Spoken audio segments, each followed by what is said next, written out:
Bismillahirrahmanirrahim.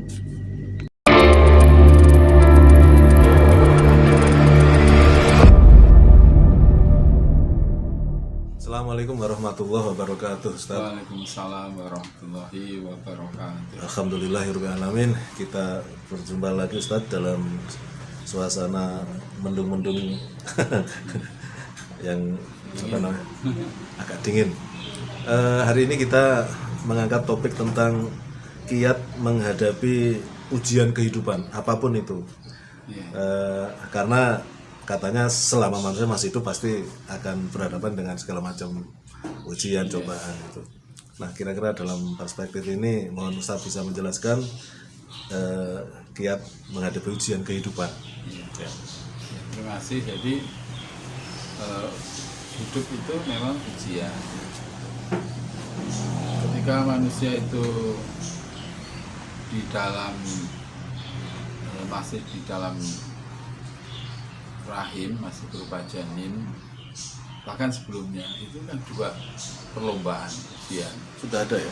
Ya, maksudnya bagaimana embrio itu dihasilkan dari sebuah proses perebutan atau ujian sehingga terjadilah pembuahan. Jadi sama juga dengan pohon ya, untuk bisa menghasilkan buah kan juga butuh macam-macam, perjalanannya panjang. Kadang belum sampai keluar buah baru bunga sudah rontok. Bahkan kadang seperti buah durian, buah mangga sudah besar, sudah kelihatannya masak, ternyata busuk, jatuh juga, nggak bisa dimakan. Jadi segala sesuatu itu memang ada proses perjalanan yang tidak semuanya manis, kadang ya pahit gitu ya. Itulah aneka macam kehidupan, sehingga disebutkan dalam Al-Quran itu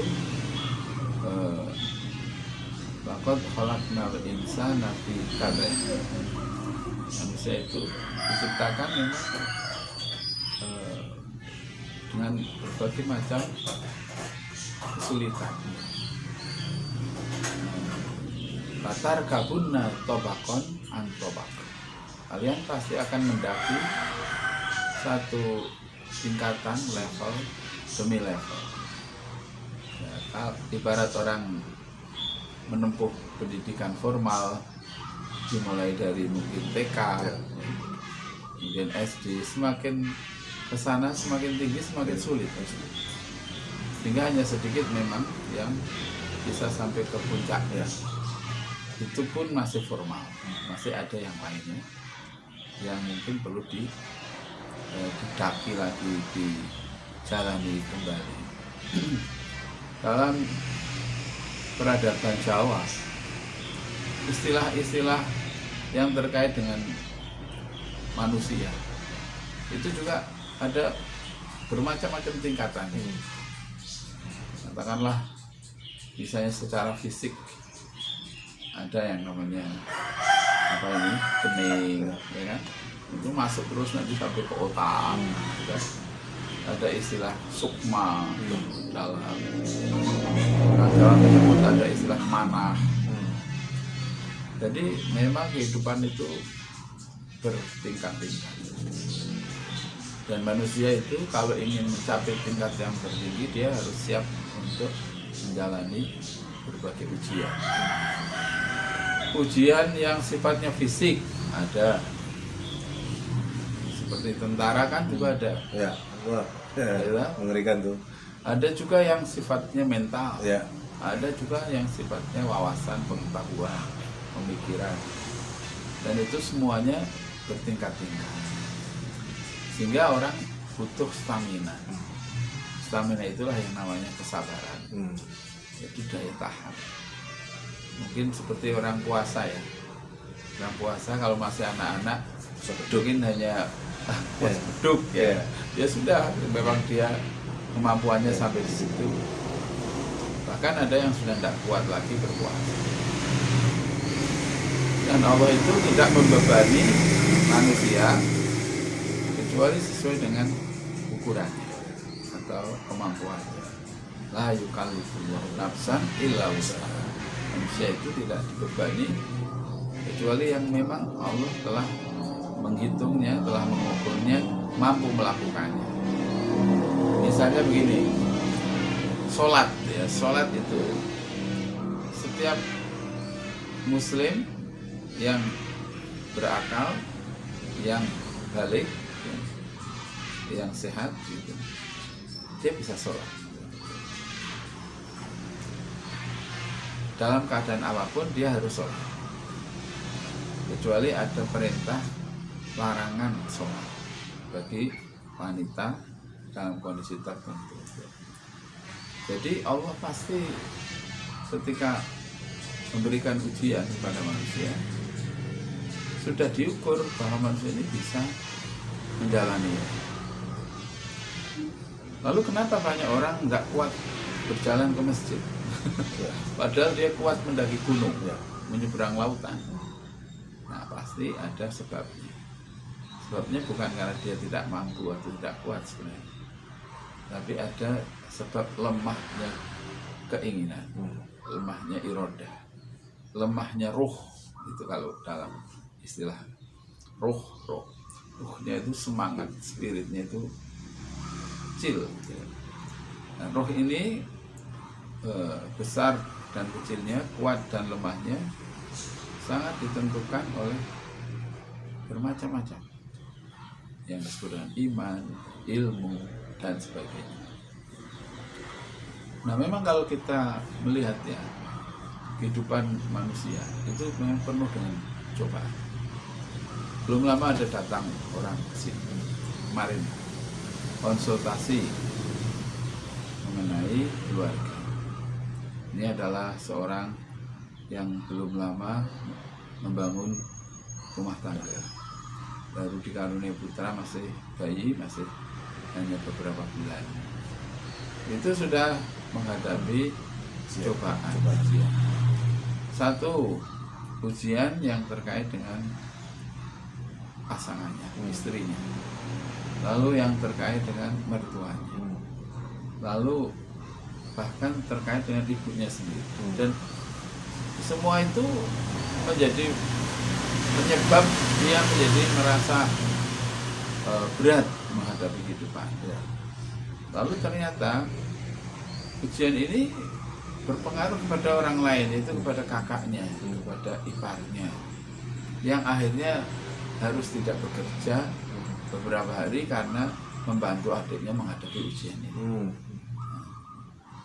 Lalu saya mendengarkan apa yang mereka ceritakan, lalu saya mencari penyebabnya.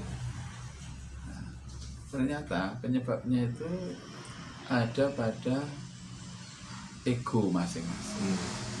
Jadi masing-masing itu ketika sendiri, hidup sendiri, mungkin tidak ada masalah.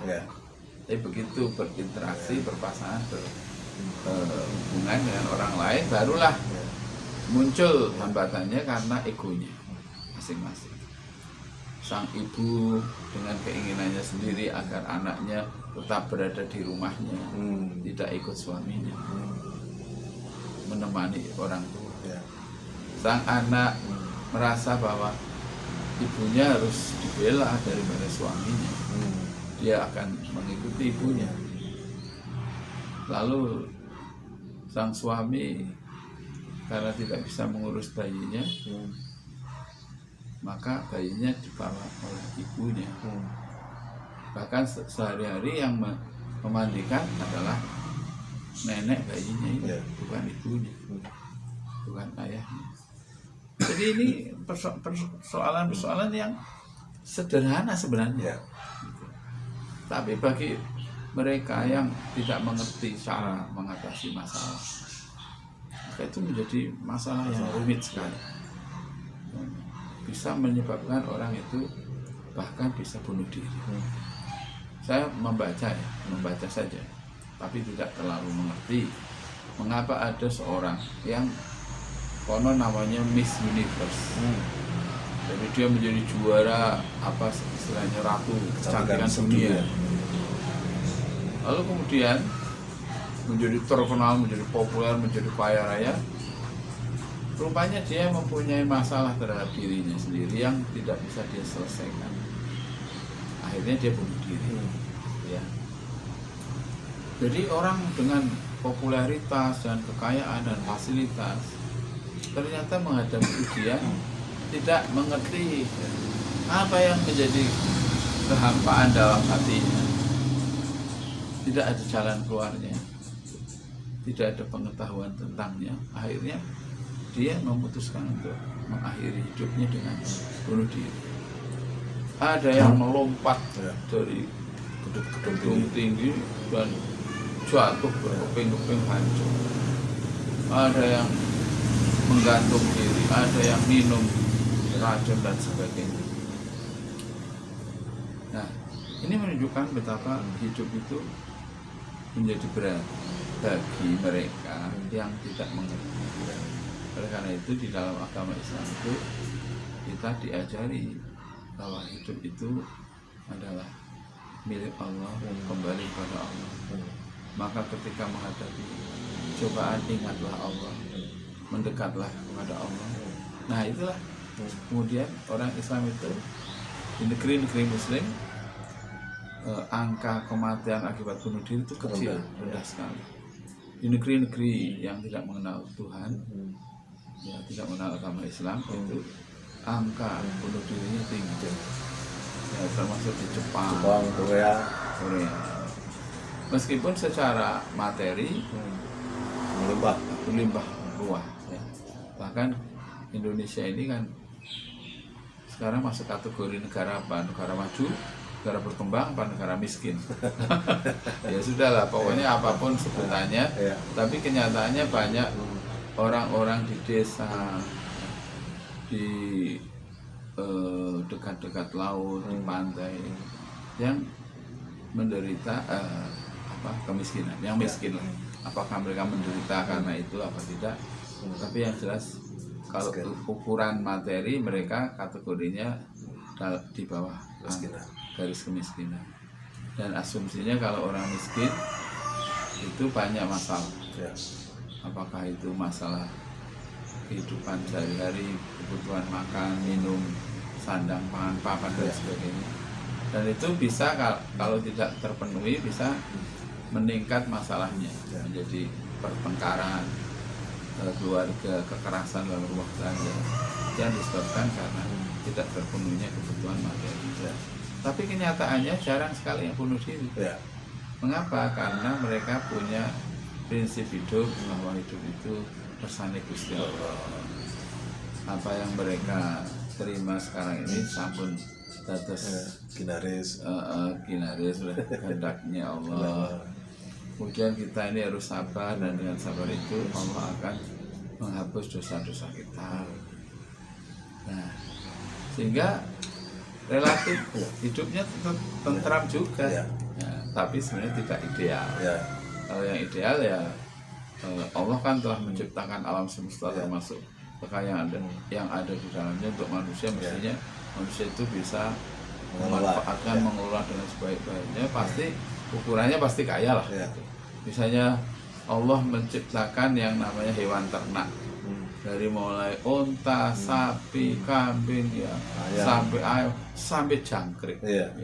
Tadi saya baca ada orang yang memilih akhirnya mengundurkan diri dari pekerjaan karena kondisinya perusahaan, lalu dia berternak jangkrik di Bangka sana itu.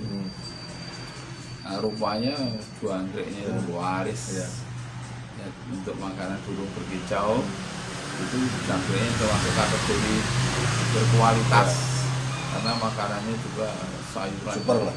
Nah, akhirnya penghasilannya per hari bisa berapa juta, melebihi mungkin ya pekerjaan yang sebelumnya digeluti. Jadi hanya dengan belajar jangkrik, lalu dia membeli telur-telurnya di Jakarta, dibawa ke Bangka, lalu kemudian dibudidayakan di situ. Bermacam-macam usaha manusia. Inna sa'yakum la syarta, sungguh usahamu itu bermacam-macam. Problemnya tentu bermacam-macam. Namun bagi mereka yang mempunyai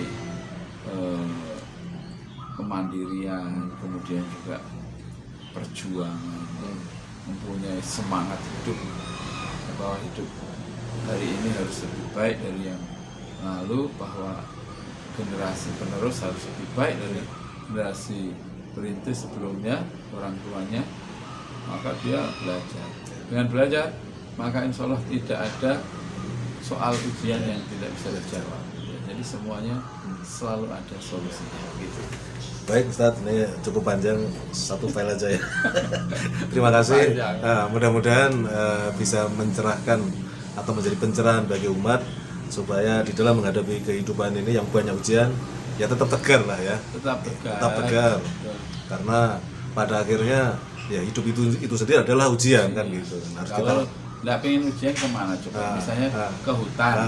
Kena juga ujian. Nanti kena nyamuk juga. Nyamuk juga. Ketemu singa. Baik, terima kasih. Assalamualaikum warahmatullahi wabarakatuh. Waalaikumsalam warahmatullahi wabarakatuh.